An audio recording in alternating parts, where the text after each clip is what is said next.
All right, so for this next feature, I actually have to take you into a different one of my Gmail accounts. But I wanted to quickly show you a couple of additional settings and options that you can use. The first one that I think a lot of people don't know is how to select all. So in this case, you can see that it's showing me the first 100 emails of what is actually 118 different emails in this inbox. So if I wanted to select all 118, I would select this box. That actually selects just the 100 on this page. And then it says all 100 emails on this page are selected. And you can choose to select all 118 conversations and updates instead. So I'm going to go ahead and click on that. And now it'll have actually highlighted everything on this page and everything on the next page if I wanted to archive or delete them all at once. So that's the first feature I wanted to show you guys.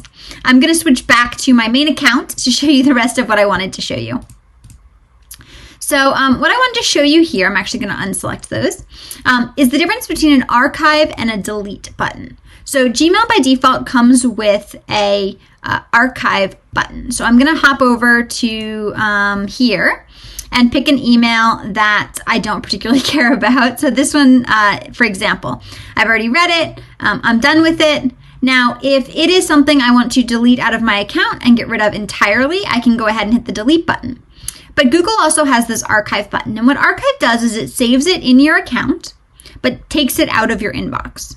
So if I hit archive, this is 15,000 words is the subject line here. It disappears out of here. But if I search for it,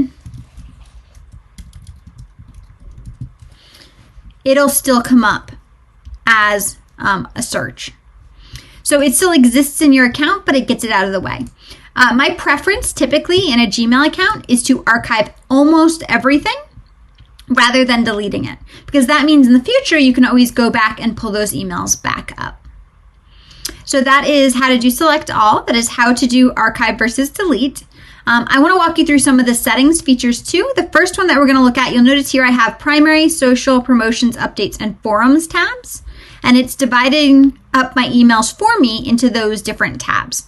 That is optional, so you can turn that on and off. So I'm going to click on settings. I'm going to click on see all.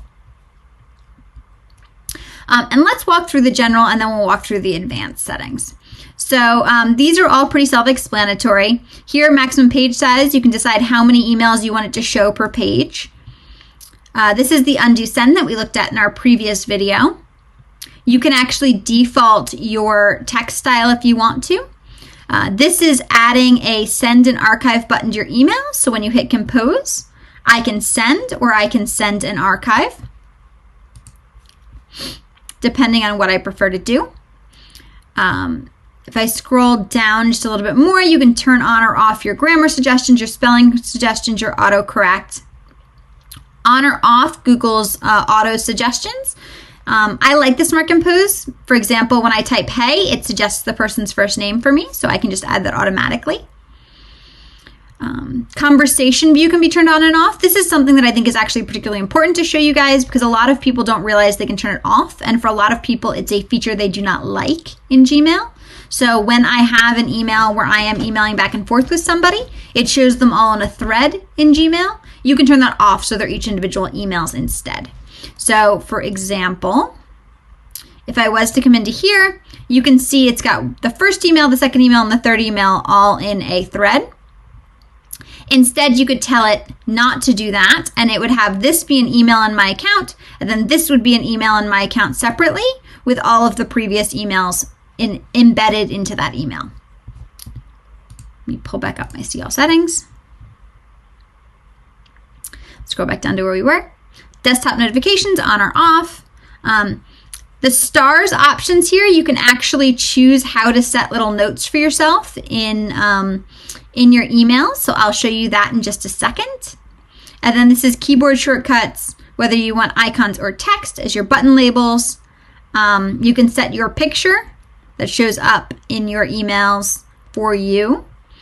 How you handle contacts, how you set up your signature, whether or not you want it to auto show indicators for you or not, and any vacation responders, right? So I wanted to quickly show you the stars feature. So you can see here, it's got a little star next to each of my emails.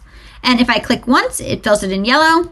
If I click more than once, it rotates through all those symbols that I have the option to use there in my general settings. And what I often do is I, in my own head, have each of those represent something different. So for example, that means somebody needs a reply. This means it's something important I need to do ASAP. The little question mark means that somebody has a question I need to address. Different things like that. Back into our settings for a second. So that's kind of your general settings. And then if we hop over to advanced, you can turn on auto advanced. So what this means is if you open an email and then you archive it, it would auto open the next email. Or you open an email and you reply to it and send, it'll auto open the next email for you. So it automatically goes from email to email to email. When it's disabled, instead when I close an email, it brings me back to my inbox. This is the template feature we looked at earlier. This allows you to create custom keyboard shortcuts if you wanted to. This moves this chat feature in Gmail from the left to the right. And this is the unread message icon that you can see up here at the top of my Chrome browser. I have that enabled so I can see how many unread emails I have at any given time. So those are the basic settings and the advanced settings for Gmail. I do recommend taking some time going through each of these tabs individually, looking at them, seeing what features you may want to turn on in addition to the ones I've reviewed here. I think generally Gmail does a really good job of coming up with some innovative, smart stuff. And a lot of the times they'll offer them here before anywhere else. And kind of looking through those things on a regular basis or just checking back, even once a year, you may find something that's really useful for you personally. So I hope that helped. I hope you guys enjoyed all the tutorials in today's blog post, and take care.